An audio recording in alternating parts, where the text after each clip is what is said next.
बंगाल में एसआईआर शुरू होते ही बांग्लादेश भाग रहे घुसपैठिए। बांग्लादेश बॉर्डर पर लगा घुसपैठियों का जमावड़ा।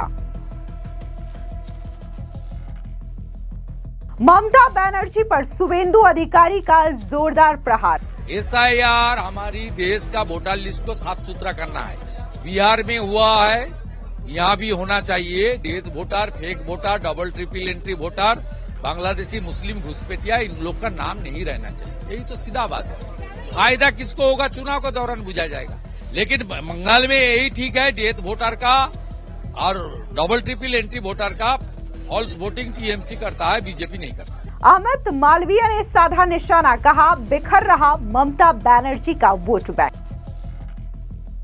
पश्चिम बंगाल में एसआईआर की प्रक्रिया शुरू होते ही भारत में अवैध रूप से रह रहे घुसपैठियों का झुंड अब वापस बांग्लादेश भाग रहा है। जी हां, इस वक्त की ये बड़ी खबर सामने आ रही है, जहां पर पश्चिम बंगाल के बॉर्डर से तस्वीरें सामने आ रही है, जिसमें साफ तौर से देखने को मिल सकता है कि बड़ी संख्या में जो घुसपैठिए अवैध रूप से पश्चिम बंगाल में रह रहे थे, उनमें अब एसआईआर को लेकर के डर है, खौफ का माहौल है, और ऐसे में इन घुसपैठियों के बीच भगदड़ मची हुई है और वो अपना बोरिया बिस्तर बांध करके वापस बांग्लादेश रवाना हो रहे हैं। और ऐसे में पश्चिम बंगाल के बॉर्डर में इन घुसपैठियों का जमावड़ा देखने को मिल रहा है। आपको बता दें कि स्वरूप नगर थाना क्षेत्र के हकीमपुर चेकपोस्ट पर सतखीरा और कुलना जिले के सैकड़ों घुसपैठिए भारी भरकम सामान लिए बांग्लादेश वापस लौटने की कोशिश करते दिखाई दे रहे हैं। इस बीच जहां तस्वीरें सामने आ रही है, बड़ी संख्या में ये घुसपैठिए दिखाई दे रहे हैं जो कि अपना बोरिया बिस्तर बांध करके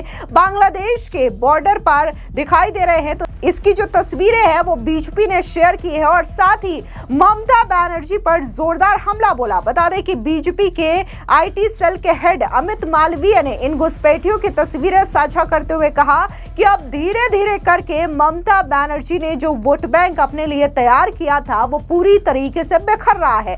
अमित मालवीय ने यह बताया कि कैसे ये बांग्लादेशी घुसपैठिए जो है वो एसआईआर शुरू होते ही यहाँ से भागने लगे हैं, अपना बोरिया बिस्तर बांध करके ये बांग्लादेश रवाना हो रहे हैं। इसी के साथ ही बकायदा बीजेपी वेस्ट बंगाल ने भी ये तस्वीरें साझा की है और उन्होंने भी ममता बनर्जी पर इन घुसपैठियों को लेकर के जोरदार हमला बोला कि कैसे ममता बनर्जी ने अपनी तुष्टीकरण की राजनीति के लिए इस तरीके से बांग्लादेश से आए घुसपैठियों को पश्चिम बंगाल में बसा करके रखा। दरअसल लोगों में अफवाह फैल गई है कि कई राज्यों में नागरिकता सत्यापन अभियान शुरू हो गई है, जिसके डर से अवैध रूप से भारत में बसे बांग्लादेशी घुसपैठिए अपने वतन लौट रहे हैं। इसके बाद से ही स्थानीय चेकपोस्ट पर पिछले कुछ दिनों से बांग्लादेश की ओर से जाने वाले लोगों की संख्या में तेजी देखने को मिली है। इस बीच जो बीजेपी के विधायक है शुभेंदु अधिकारी, उन्होंने ममता बनर्जी पर एसआईआर को लेकर के जोरदार हमला बोला।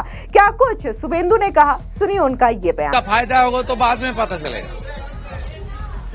फायदा देशभक्त तो कई होगा। राष्ट्रवादी जो है, जो सही दिशा में काम करता है, भ्रष्टाचार, एपीजमेंट पॉलिटिक्स, परिवारवाद नहीं करता है, उनको ही फायदा होगा। इसमें एसआईआर के साथ पॉलिटिक्स के जुड़ने का कोई सवाल ही नहीं है। एसआईआर हमारी देश का वोटर लिस्ट को साफ सुथरा करना है। बिहार में हुआ है, यहाँ भी होना चाहिए। Death voter, fake voter, double triple entry voter, Bangladeshi मुस्लिम घुसपैठिया, इन लोग का नाम नहीं रहना चाहिए। यही तो सीधा बात है। फायदा किसको होगा चुनाव के दौरान बुझा जाएगा, लेकिन बंगाल में यही ठीक है। डेथ वोटर का और डबल ट्रिपल एंट्री वोटर का फॉल्स वोटिंग टीएमसी करता है, बीजेपी नहीं करता।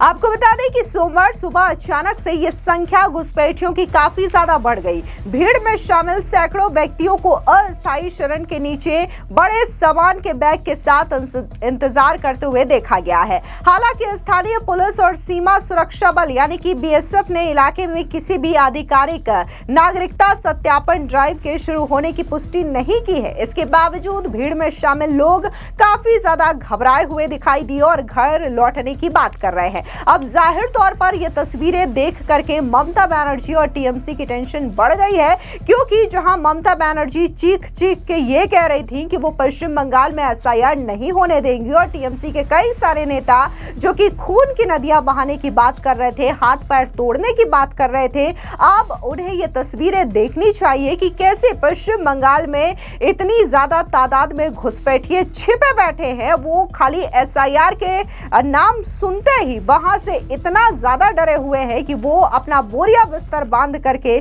सीधे बांग्लादेश की ओर रवाना हो रहे हैं। बता दें कि इन लोगों ने यह बताया कि वे भारत के विभिन्न राज्यों में प्रवासी मजदूर के रूप में काम कर रहे थे। वे रिक्शा चालक, निर्माण श्रमिक और भट्टे में काम करने वाले मजदूर बने हुए थे।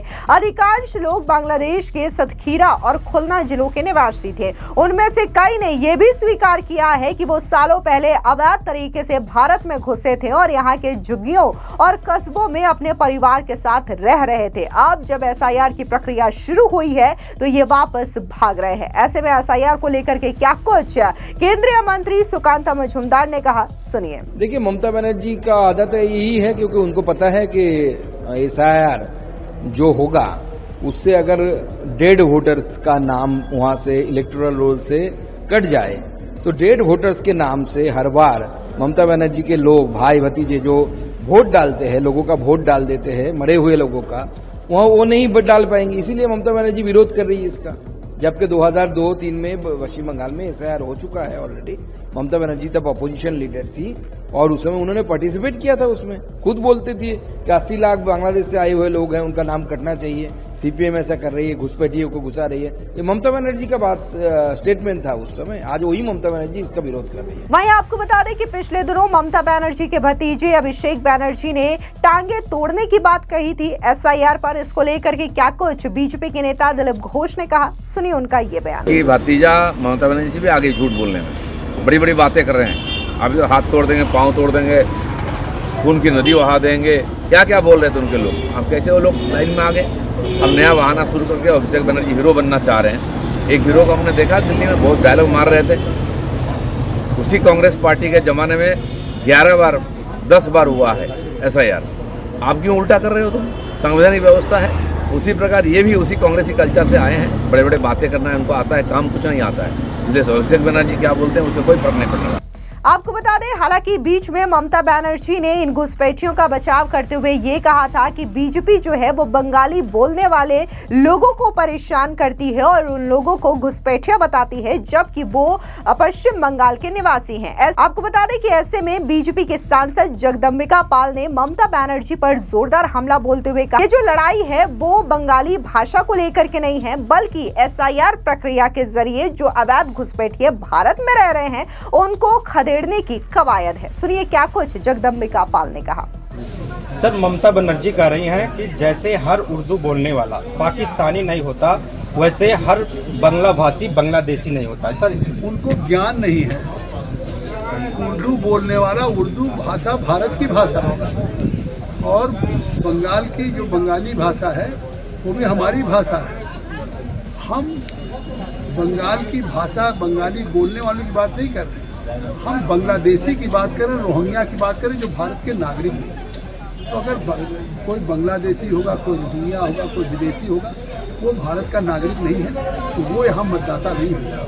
अगर आज वो वकालत भारतीय बजाय अब वो अपने भारत के नागरिक और भारत की अपनी जो बंगाली भाषा है, भारत की हिंदी है, उर्दू है, ये हमारी गंगा जमनी तहजीब है, इसको लेकर के वो पाकिस्तान और बांग्लादेश से जोड़ने का काम कर रही है। तो अब एसआईआर जो चुनाव आयोग डोर टू डोर कैंपेन कर रहा है वो एक त्रुटिहीन एक बनाना चाहता वोटर लिस्ट, एक अपडेट शुद्ध 100% और उसमें वही मतदाता रहेगा जो भारत का नागरिक होगा, किसी जाति धर्म का, चाहे वो बंगाल का बंगाली बोलने वाला हो और चाहे उर्दू बोलने वाला हो, हिंदी बोलने वाला, मराठी बोलने वाला, गुजराती बोलने वाला, कन्नड़ बोलने वाला और तमिल बोलने वाला, भारत का नागरिक। लेकिन अगर पाकिस्तानी होगा, रोहिंग्या होगा, बांग्लादेशी होगा, विदेशी होगा तो वो नहीं बनेगा।